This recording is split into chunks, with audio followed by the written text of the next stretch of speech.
नमस्कार दोस्तों, आज जो कहानी हम लेने जा रहे हैं वह कहानी है विनोद एक डिलीवरी बॉय। इसका फर्स्ट पार्ट आप आई बटन पे क्लिक करके देख सकते हैं, कमेंट सेक्शन में भी देख सकते हैं। तो चलिए दोस्तों शुरू करते हैं। विनोद ने उस लड़की से कहा, क्या तुम्हें मदद चाहिए या कहीं छोड़ना है, किसी को कॉल करना है? वह कुछ नहीं बोली, बस चुपचाप सुनती रही और मुंह फेर लिया। विनोद को भी इस तरह वहाँ सुनसान में उस लड़की के साथ खड़े रहना सही नहीं लगा।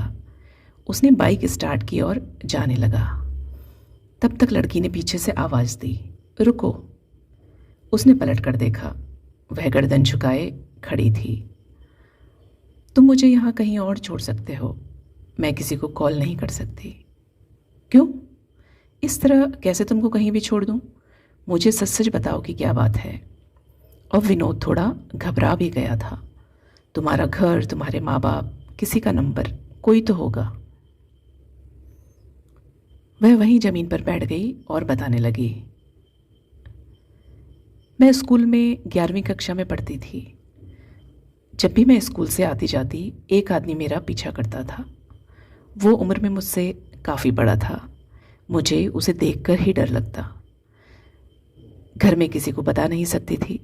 मेरे पिता ऑटो रिक्शा चलाते हैं। हमारे परिवार में सभी 10वीं के बाद बेटी का ब्याह कर देते हैं। मैंने जिद की थी पढ़ने की, तभी भैया चाचा सब ने मना कर दिया था पढ़ने को। अब कैसे बताती घर में? मैंने अपनी दोस्त को बताया, वो बोली, मत बताना, नहीं तो तेरा घर से बाहर निकलना बंद कर देंगे, स्कूल भी नहीं जाने देंगे। एक दिन मैं घर आ रही थी। वो आदमी मेरी तरफ ही बढ़ रहा था। मेरे पास आया और मेरा हाथ पकड़ लिया। उसके आगे मुझे कुछ याद नहीं, जैसे कोई जादू सा हो गया। जब होश आया मैंने खुद को एक ट्रेन में बैठा पाया। मुझे बेहोशी सी आ रही थी। किसी को कुछ बताने के हालात में मैं नहीं थी। वह मुंबई के एक इलाके में मुझे ले गया और एक कमरे में बंद कर दिया। जब शाम तक मैं घर नहीं पहुंची तो घर में हड़कंप मच गया। पुलिस में रिपोर्ट की और पुलिस मोबाइल लोकेशन देखते हुए मेरे पास पहुंच गई। मेरे भाई, चाचा, मोहल्ले के 2-4 लोग आए थे।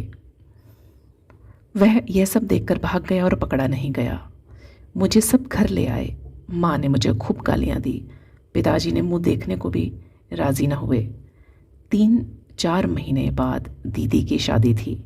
घर में सबने ये योजना बनाई कि मुझे दूर गांव बुआ के पास भेज देंगे जब तक दीदी की शादी नहीं हो जाती। और मैं गांव चली गई। गांव में मेरे सारे दिन रोकर गुजरे। मुझे समझ नहीं आया मेरी क्या गलती है। मैं घर के अंदर ही रहती थी। किसी पुरुष के सामने भी जाने में मुझे डर लगता। किसी से बात नहीं करती, बस घर के काम करती और अपने कमरे में बैठी रहती। बुआ ने कई बार पूछा, क्या उस आदमी ने तेरे साथ कुछ किया? मुझे इस सवाल से ही मतली आ जाती। बुआ तो सीधे पूछ लेती, लेकिन बाकी लोगों की आंखों में हर वक्त यही सवाल दिखता था। समय बीत गया। दीदी की शादी हो गई बिना मेरे ही। मैं उस दिन भी बहुत रोई। दीदी भी ससुराल चली गई, मुझे भूल गई। माँ को मुझ पर तरस आया और मुझे घर वापस बुला भेजा। मैं माँ के पास आकर बहुत खुश थी, लेकिन कहीं आना जाना मेरा अभी भी बंद था। साल बीतने को था। मेरी 11वीं की परीक्षा भी आ गई। नहीं स्कूल से किसी ने फ़ोन करके पूछा, न मेरे माँ बाप ने ही स्कूल को पूछा कि कोई उपाय हो सकता है क्या। कहीं मेरा साल बर्बाद न हो जाए, लेकिन मेरा तो सारा जीवन ही बर्बाद हो चुका था। इस तरह गर्मियाँ भी आ गई, दोस्तों के रिजल्ट आए, वो 12वीं क्लास में गए। एक दिन मेरी पुरानी स्कूल की दोस्त ने माँ से कहा, आप मेरे साथ इसको कहीं बाहर भेजा करो, ऐसे कैसे जीवन भर घर के अंदर रहेगी।